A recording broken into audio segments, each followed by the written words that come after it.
Hello, everyone. I'm back here today to talk about the work groups that are already created. If you check the news section of the course, you realize that I already posted the group arrangements. As I said on Wednesday, we won't have our group activity until week 7 of our class, but I wanted to create or to arrange the groups this early because I think it might be interesting if you got in touch with your partners and start working somehow. Because if you do that, you probably are going to be saving valuable time that you can devote later to other parts of the course. As I said, the group arrangements are here in the news section. Is the first entry in the news section, and one suggestion. I think I gave you this suggestion on Wednesday. If you want to start meeting your partners, you might come over here to the discussions link and check the social corner. The social corner is a link that I created to arrange somehow the groups early in the class, but this is not an evaluated activity. The social corner is meant as the place where you can get together with your partners and probably start talking about the writing assignments or any other concern that you might have at this point.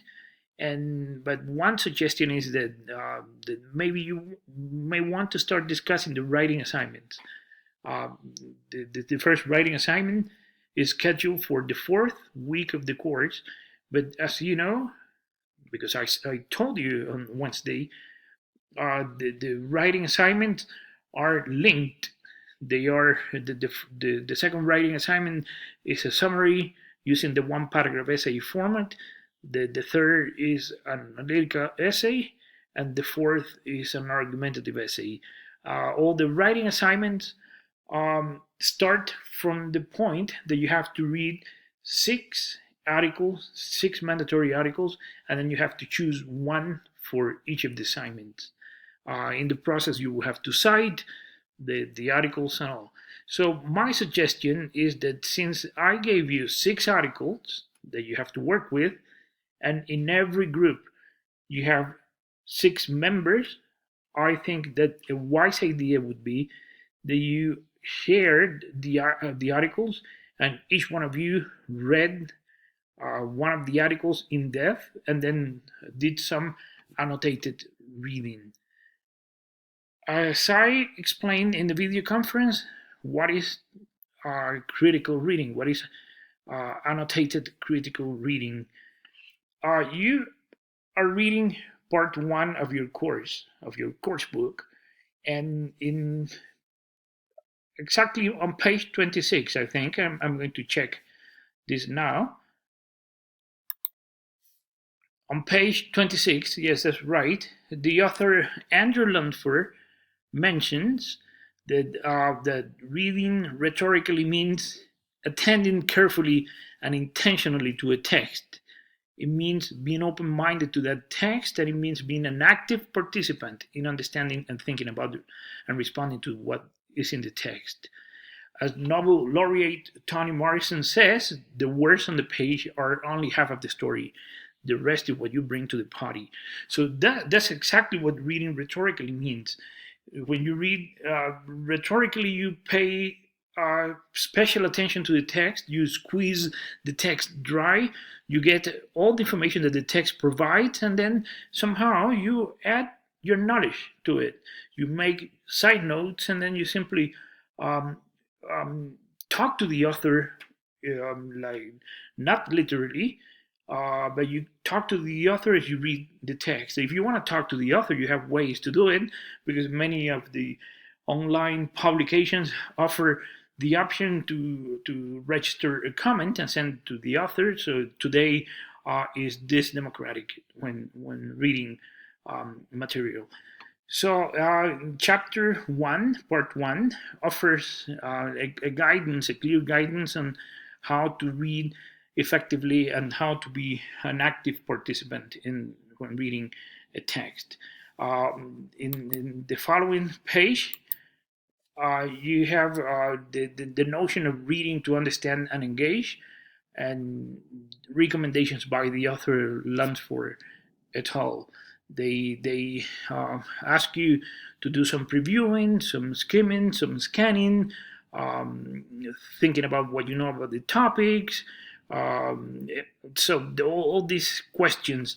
So after skimming and scanning, then you go annotating the text. You annotate the text that you read. As you know, as part of your portfolio, you have to present 2 samples of annotated critical reading. So annotating a text, as Anatole Breuer says, um, he said he used to be intimidated by the text he read, seeing them as great authorities he should absorb but not respond to. But that changed later, he said. He learned when he opened the text to occupy it. I stomped around in it. I underlined passages. So this is what annotating a text means. Scribble in the margins, leave my mark. So that's what you need to do with the text that you're reading. So my suggestion as a group already, because I gave you discussion groups already, is that you take turns, or each of you select one of the articles that I gave you. Remember, there are 6 articles, and each of you annotated as thoroughly as possible the text that you chose to present to your group partner. And then you could exchange articles, and in that way, you are getting to the article once you read them all with the guidance of your partners in the discussion group. So that might be an interesting idea. This is an example of text annotation on page 28 of your book. This is a sample annotated text on Buying Local by Catherine Spriggs. And here, for example, you see in the first paragraph that she underlined the whole thesis statement. Then she starts talking to the text. Buy local means that consumers choose to buy food that has been grown, raised, and produced as close to their homes as possible. And then she says, I wonder what she means by buying local. Okay, she finds the answer in the text. This paragraph shows her stance strongly in favor of sustainable farming and buying local. So this side note is what text annotation is all about. Remember, you have to include 2 samples of annotated critical readings in your portfolio. I'm going to show you one example from one of the here. The author maybe you can make you can write on the side using the PDF, and you can write the notes, insert notes in the comment boxes, or you can do it by hand. Like for example, here I want to show you. This is from one student last module, and she gave me examples of her annotated critical reading. This is an example. Sample 1, she did it by hand.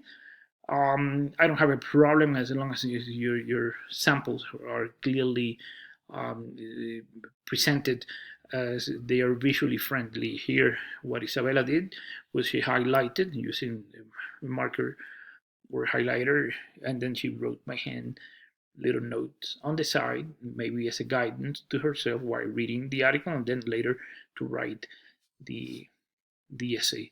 This is another example of an annotated critical reading. So these are the responses she sent, and the sample she sent as annotated critical reading.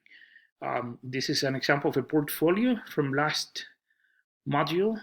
I liked it because it's very friendly. Visually, it's only one document in PDF, and you have it here. You have it all here. She presented the 3 qualitative self-assessments, although it's not necessary to repeat the self-assessments again, because there is one link for the self-assessments, and so you don't have to uh, give me again the same document that you loaded in week 3. And here's an example of what she did. I have to say that it's the first time that I do a self-assessment exercise in an online class. I find it really interesting. And then she's talking about her her impressions after having to write self-assessments, and then she explains how she did in all the writing assignments and the quizzes and in the self-assessments in week 1 and 2. She says about the online self-assessments, I love this Self-assessment, they prepare you and make you practice everything learned in the week. I went really well in every self-assessment because they were quite easy. Here, what I would want specifics. For example, in the first self-assessment, probably you didn't score the top grade in all, but you could tell me, okay, I made a mistake in the first. I confused this notion or what have you. So an explanation of where you fail and why you think you fail.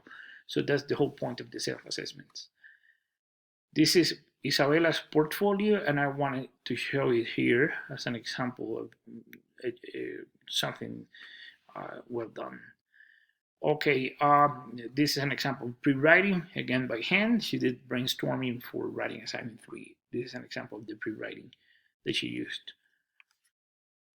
Please don't hesitate to contact me if you feel like asking a question about the group work or maybe the social corner. Remember, the social corner is not evaluated, it's totally voluntary. But the earlier you start working on the essays, meaning reading the articles, the better off you're going to be at the end. So my word of advice is that although this is not evaluated, this is very valuable for you. Some of you asked in the video conference if there is additional work, if I give you like extra credit activities. This is an example of the kind of thing that you can earn an extra credit if you actually commit yourself. Okay, guys, if you have a question, please, I'd be more than happy to answer it.